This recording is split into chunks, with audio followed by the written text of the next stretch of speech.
Madame Julie. Merci beaucoup Ruth pour l'espace. Bonjour à tous. C'est un réel plaisir pour nous de prendre parole pour cette activité, le festival Les Défis Congolais. J'ai vu comment elle a commencé ce projet.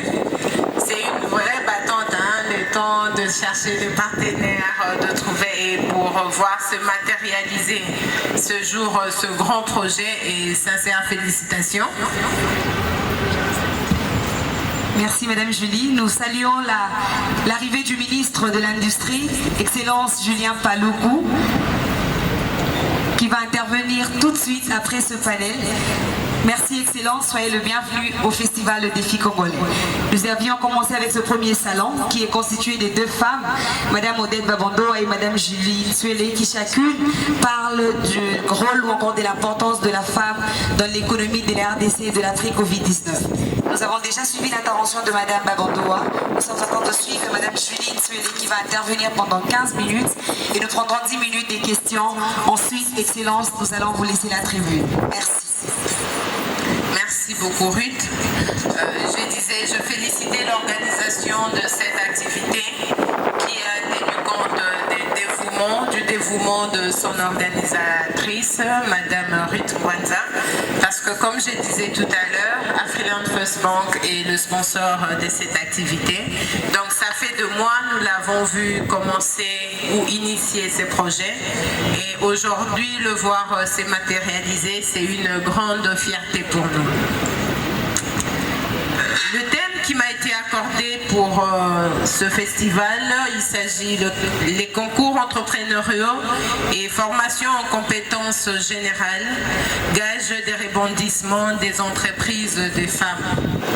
Il faut que l'on se le dise, la pandémie à Covid-19 a fait beaucoup de victimes, et les femmes en sont particulièrement les victimes de cette pandémie.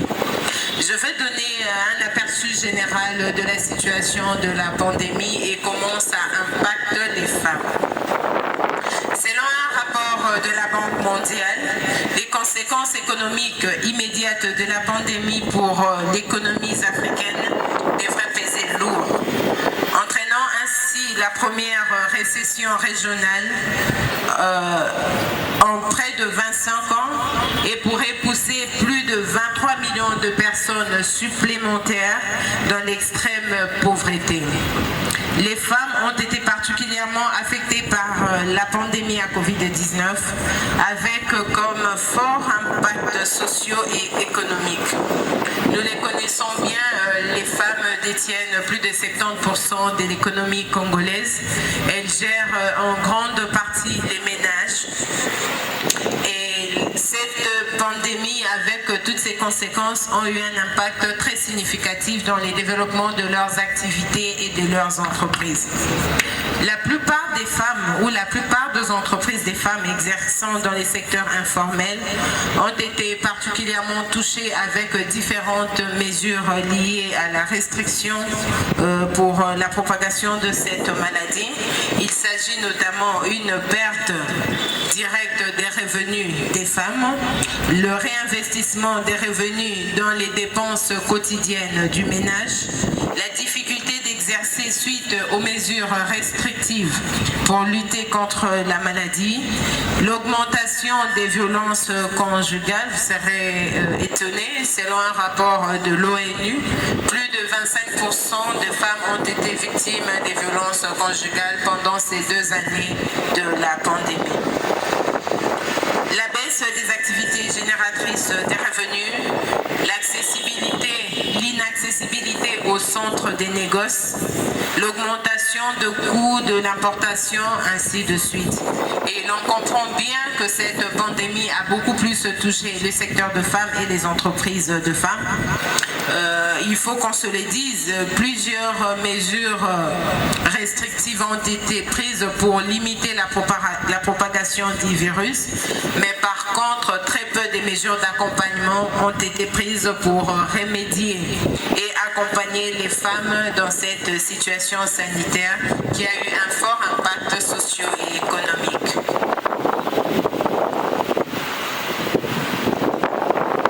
Il est plus que nécessaire nécessaire non seulement de réfléchir sur un plan de relance global des activités économiques des femmes, mais plutôt de trouver des solutions idoines et beaucoup plus inclusives. J'ai ressorti quelques options de la résilience pour l'économie des femmes. Je le ressors en 3 points. Le premier, c'est d'abord la mise en place de concours entrepreneuriaux. Nous l'avons tous entendu, nous le savons, il y a plusieurs programmes du gouvernement qui visent, entre guillemets, la promotion et l'autonomisation de la femme. Il y a des fonds, des garanties pour les activités des femmes développées par-ci et par-là, mais qui restent quasi inaccessibles aux femmes. Donc ici, nous ressortons le premier point, c'est un concours la mise en place d'un concours des projets entrepreneuriaux. Il est question d'organiser des activités où les femmes vont soumettre de projets.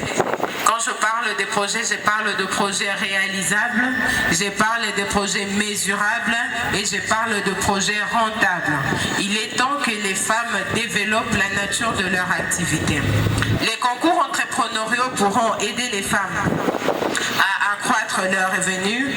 Ils pourront ainsi bénéficier des subventions et participer à des appels à projets pour encourager les femmes qui ont subi un choc financier. Ces différentes opportunités financières et entrepreneuriales donneront aux femmes un accès à des incubateurs et un accélérateur qui leur permettront de remporter des fonds et stimuler leur productivité pour accélérer la reprise et la relance économique. Le deuxième point dans les différentes options de la relance économique, il y a les lignes de crédit et des financements alternatifs ou des financements intermédiaires. Ici, je vois la microfinance et l'appel ou soit l'accessibilité au crédit à des conditions souples. Une grande partie des PME, des femmes, sont des entreprises de survie des ménages. Elles s'occupent à 70% de leur foyer. Elles sont nombreuses qui gèrent, grâce à leurs petites activités économiques, elles gèrent la survie de leur ménage et prennent en charge leurs enfants. Quand je parle de prise en charge, on parle de la scolarité, l'éducation, la nourriture, tout ce qui constitue les familles aujourd'hui. Les foyers, les ménages sont en grande partie gérés par les femmes. Maman Odette l'a dit tout à l'heure, il y a plus de 70% des ménages qui sont gérés par les femmes. Je disais, une grande partie des PME des femmes sont des entreprises de survie de ménage. La majeure partie de ces entreprises sont à vocation mineure, qui n'ont pas d'objectif de croissance et de percée. L'objectif pour la plupart, c'est le maintien d'un standing de vie et de survie quotidienne. Ceci constitue leur vulnérabilité au choc, car elles relèvent de manière disproportionnelle au secteur informel et qu'elles opèrent dans les secteurs moins rentables et souvent à risque.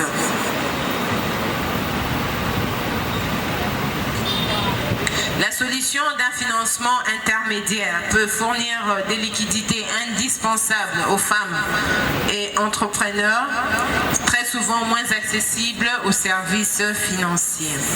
Ces emprunts pourront également aider les femmes à accroître leur volume d'activité et augmenter leurs revenus. Parler de crédit, c'est bien beau, mais l'éducation financière est encore beaucoup plus importante que l'accès au crédit, parce que pour profiter du crédit, pour jouir pleinement du crédit et pour rentabiliser le crédit, il faut mieux l'utiliser et ceci passe par une éducation financière. Il est très important d'initier des programmes d'éducation financière pour que les femmes arrivent à mieux gérer leurs entreprises. Le troisième élément pour la relance économique des entreprises de femmes, c'est des formations en compétences générales. La bonne gouvernance nécessite certains préalables des compétences qui pourront être de compétences spécifiques liées au secteur, mais également des compétences générales qui est liées à l'environnement de l'activité.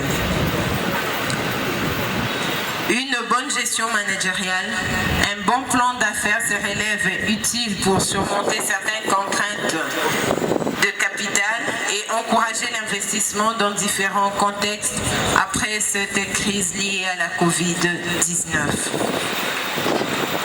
La formation à l'initiative personnelle qui encourage les femmes entrepreneurs à être proactives et à faire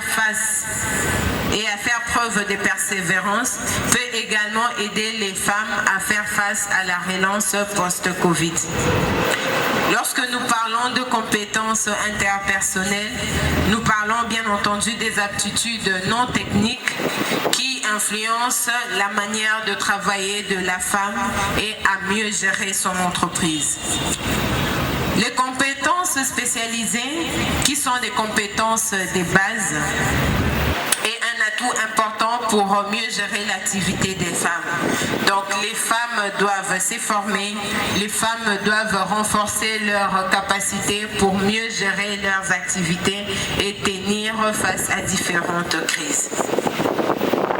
Les compétences générales dont nous faisons référence dans ces textes, il s'agit des compétences qui sont des habilités techniques qui déterminent, entre autres, la manière d'interagir entre les femmes, la manière d'interagir entre le partenaire, la manière d'interagir avec les clients, la manière d'interagir avec les fournisseurs, la manière de communiquer et la manière de mieux gérer le problème et la gestion du temps. Ceci ainsi dire, pour accompagner les développements économiques de la femme, nous avons besoin de ces trois piliers qui se réunissent. Si je dois les dire, nous avons besoin de la formation. La femme doit être formée avec la compétence technique qu'on appelle autrement la compétence spécialisée, mais également avec la compétence générale qui lui permettront de maîtriser et de mieux gérer son environnement de travail. Ainsi, je dis et je vous remercie.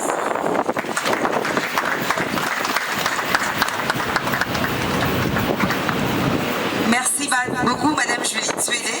Je rappelle qu'elle est présidente de la Fondation Grâce à ma mère et directrice de communication de la banque Afriland First Bank, qui est partenaire du festival Le Défi Congolais. Les deux brillantes dames nous ont parlé toutes de l'implication de la femme dans le Congo de l'après-Covid-19. Dans son exposé, Madame Babando a montré que la femme joue un rôle important pour la société, et ça nous le savons tous. Tous ici nous sommes issus d'une mère, tous ici nous avons pour la plupart des femmes et des sœurs. Les femmes tirent l'essentiel du secteur informel qui fait vivre la majorité des familles congolaises. Pendant et après la Covid-19, l'excellence s'est conjuguée, et d'ailleurs elle continue de se conjuguer au féminin, et les femmes sont devenues les remparts de la société. À cet égard, des réformes doivent être engagées pour permettre à la femme de jouer pleinement son rôle. Donc Madame Abando a parlé de différentes réformes. Madame Julie Tsuélé, elle a dit que les femmes qui détiennent près de 70% de l'économie congolaise ont été sérieusement frappées par la pandémie à coronavirus, ça nous le savons aussi. Elles ont perdu des capitaux à cause des restrictions imposées. Pour cela, Madame Julie Tsuélé nous demande, elle a plaidé pour l'organisation des activités où les femmes soumettent des projets pour remporter des fonds afin de stimuler leurs activités. Et je crois que c'est ce qu'elle fait dans sa fondation. Nous avons suivi minutieusement ces deux femmes. Elles auront chacune 10 minutes pour répondre aux questions. J'espère que nous serons brefs et précis dans nos questions. S'il vous plaît, restons dans les sujets. Le protocole va m'aider à faire circuler le micro. Nous allons prendre maximum 2 questions chacune.